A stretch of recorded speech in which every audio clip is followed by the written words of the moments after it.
I guess a wedding is an opportunity to be your most expressive. Yes, I would say so. Yeah, go for it.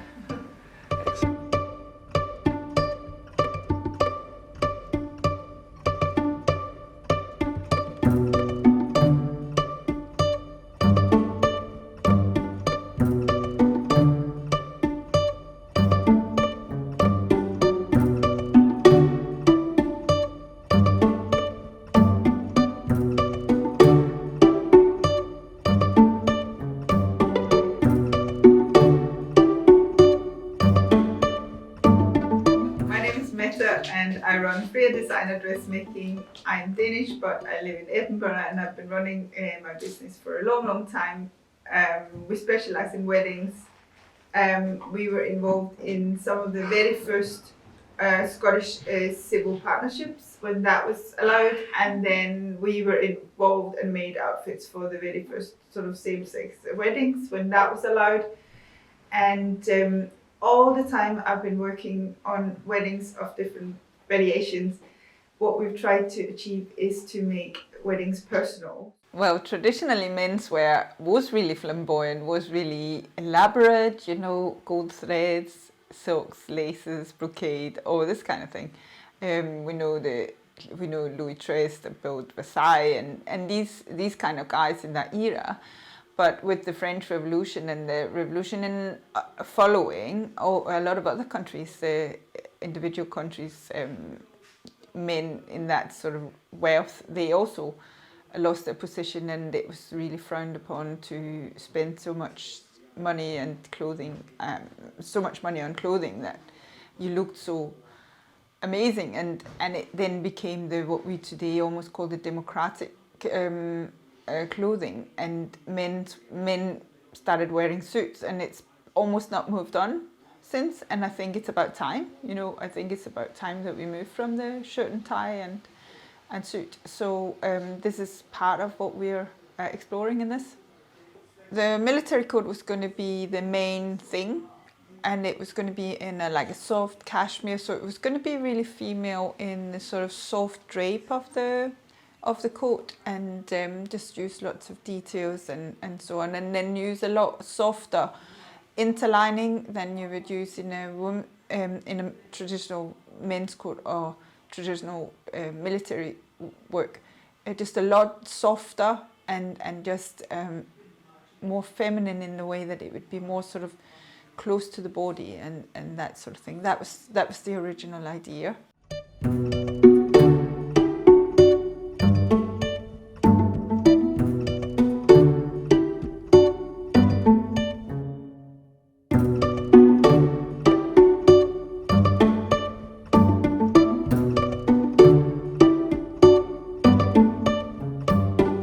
Adaptation I was considering doing for the military coat to make it more feminine would be to use much softer colours, you know, not the heavy sort of military colours, sort of blacks and greens and so on, but use like an ivory or a pale blue or something like that, gold. And then the other thing that we would change was to use a lot finer wool. So instead of having a really coarse wool that would be really durable, we would have something that was really soft to the skin. I think it's something that's really feminine as well when you work with lots of different textures and how they work with the textures of people's skin, hair and so on. I think that all in total makes it really feminine.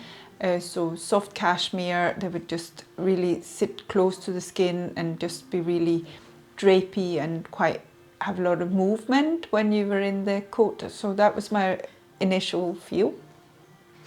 We set up a survey and we were overwhelmed with actually how many replies we got to the survey. It totally went viral as soon as we had done it. And it was very interesting, the feedback that came back, and it was basically things, there was all different issues buying clothes. There was the whole thing about going into a shop and the empathy or the lack of empathy in the shop about your position. Because if you had a traditional sort of male shape, you would have bigger shoulder, narrower hips to fit into more female clothing. And if you were female, you could rarely get a suit because your hips would be too wide, and your bust would be too big, but the waist would be, your bust would really fit in, but the waist would be hugely too big. So there was lots of issues about that. There was also a lot of issues about colouring used in clothing. So it was really hard to get a suit in feminine colours, for an example, or also things were not long enough for a lot of people wanting to wear women's clothes. And then there was a huge group that didn't want to actually dress either as male or female, no matter where they came from, you know. So we had to almost deconstruct our whole idea of what was male clothes and what's female clothes. So when we started off the project, so we did the survey, and the next thing we did was that we put a call out for non-binary model, and we got quite a few replies, and we basically narrowed it down and got an amazing model. And the model actually made the project so much, because once I'd seen the model, I had to do a complete, like, it completely changed my perception of what I was going to create. And I completely discarded the whole military coat, because I felt that the model, although he was obviously male and looking male, I thought he was so feminine in the movement, in the well, what I perceive as feminine, like really graceful, really fluid movements, and really almost like a dancer. And I just felt that the coat was too hard. So I wanted to explore doing it really even much softer outfits. So basically ended up choosing to do some kind of palazzo pants. So when men wear trousers, they're usually quite structured and quite stiff materials. So we chose a really soft crepe, and it had sort of 3% elastane, and so that would make them really quite fluid and move quite a lot. So although they were trousers, they would be quite feminine in the way that they were on body and how they moved. We also designed what you would often have in a female wedding dress, a boned bodice. And this actually worked really well, because I felt that it gave a slight sort of female shape without going into the sort of caricature shape of females that you get in sort of drag shows and drag queens and so on. They sort of over exaggerate the female shape. That was not at all what we were doing. We wanted to work with the body that we had.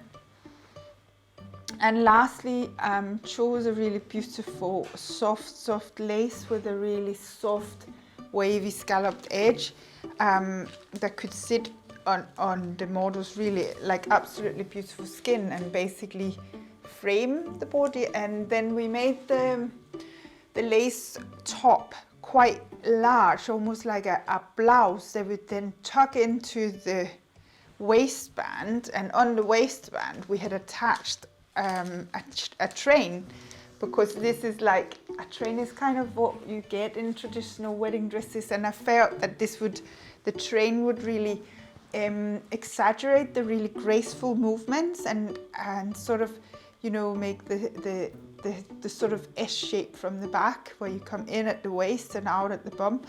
And I felt that if we were doing a soft train, that would do that, and it would work like that. So both the sort of lace blouse and then the train, they were all both attached to the belt at the middle, which then created this traditional female shape of coming in at the waist, and then the boned bodice and the mesh of the train made it come out over the hips. So we had that sort of hourglass, so we kind of felt like a really soft hourglass shape that wasn't exaggerated female, but was just a really soft shape that really moved well, worked well on the model when the model was moving.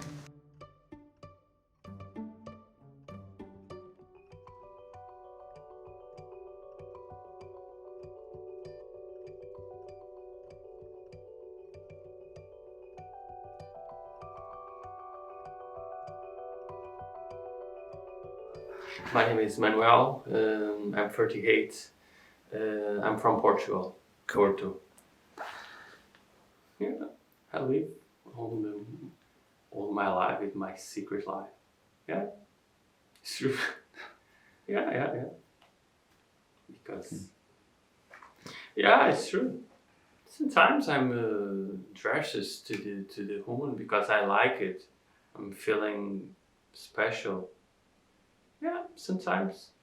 Yeah, it's normal for me. You know, I'm feeling comfortable in here because it's the people. It's normal. You know, in Portugal, it's impossible. Is the walking the streets in here. It is. You know, in here it's possible. It's simple.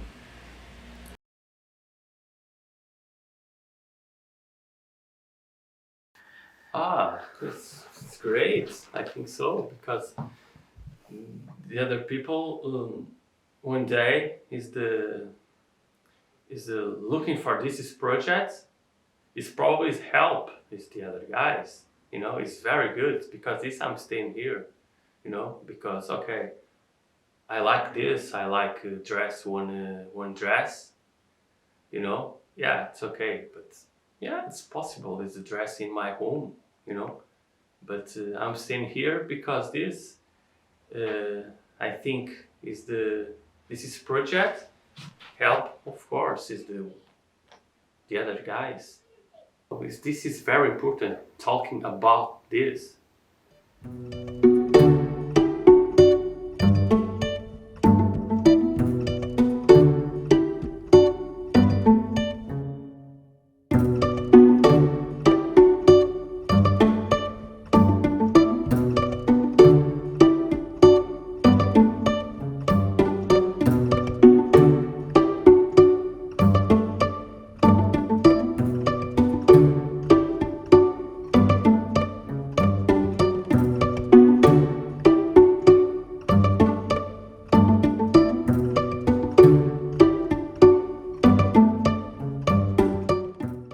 What has it been like designing this outfit?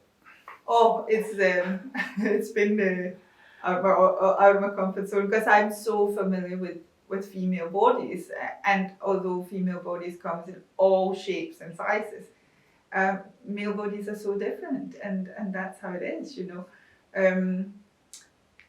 And it obviously touches on the whole point in what is beauty and what is beautiful. And I just think we find the most beautiful model ever, and I've enjoyed actually just watching the body and how it, you know, how it performs in the clothes and everything. It's been really exciting and wonderful, really good learning curve. Because a lot of people come with a perceived idea that they need to wear a white strapless dress or a kilt or a jacket or suit or whatever, and that is not necessary. You need to have an outfit that suits the occasion, but an outfit that feels like you and what you would like to feel like on the very best day of your life, on the very biggest day where you make such a commitment. So for me, the whole situation about dressing up as something that you are not is, for me, the worst thing possible.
My body is very large in here.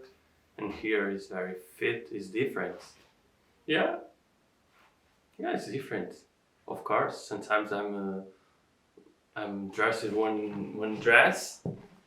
I'm looking for the mirror. Yeah, it's no good, you know. I like it. I'm feeling special, but yeah, it's different, you know, because the special this, you know. Yeah. When you did the first fitting, what was going through your mind? How different that the body was, you know, and it's obviously created by, you know, hormones and genetics and everything, and yeah, so just the whole posture, things like that. Yeah, very different to work from a dressmaker's point of view. How did you arrive at the look that you've created? So I felt that doing separate pieces was better for movement because our model is so tall, and it was. I wanted the separate pieces can kind of move more individually. For a tall person, there's obviously a tall person bending over or moving or so on. The extension of the back is obviously more than a short person that bends over and doing all these kinds of things. So they were some of the sort of technical things in my thought when I was doing it. And I actually think it works, and with the soft train and everything, it's got elements of a traditional female wedding dress, but it's not a wedding dress as such. So I feel that, yeah, I'm quite pleased with how I've achieved it. Yeah.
Hello. What's your name? My name is Manuel. I'm feeling like a woman, you know? Because I'm feeling special. But I'm a man, you know?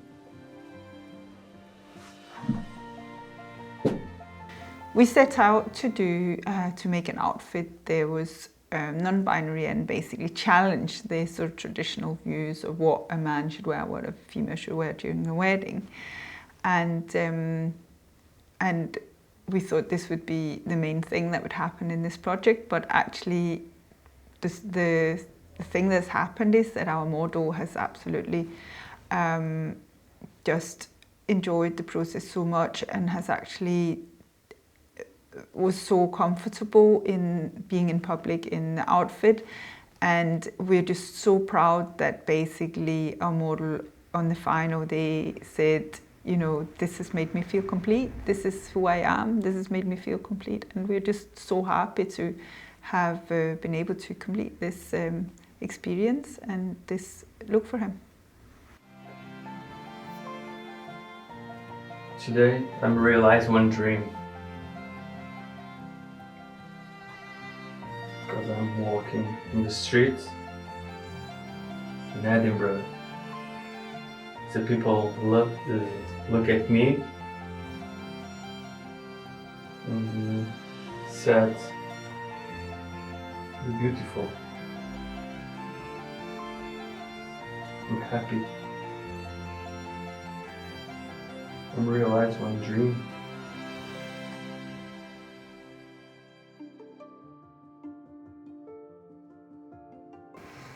I think as an industry, I think we should really reflect on this kind of thing, and we should really see what can we do to display inclusivity, and what can we do to say that we can accommodate the dream wedding for who, no matter who you are, what you look like and what your dreams are. I think we should be ready to take this on. I think we should display that this is what we're doing. And I think we should also not be afraid of going into these things, because there's a lot of people, they're like, oh, but I was worried about saying the wrong thing. I've said the wrong thing many times, but I'm trying, and I think we can all try harder and just make it accommodate people of all shapes, sizes, genders, colours, and just embrace it all, make the dream wedding come true.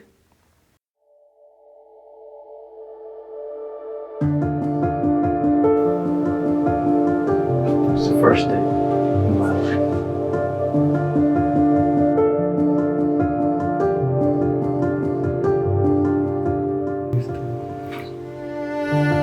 It's I am.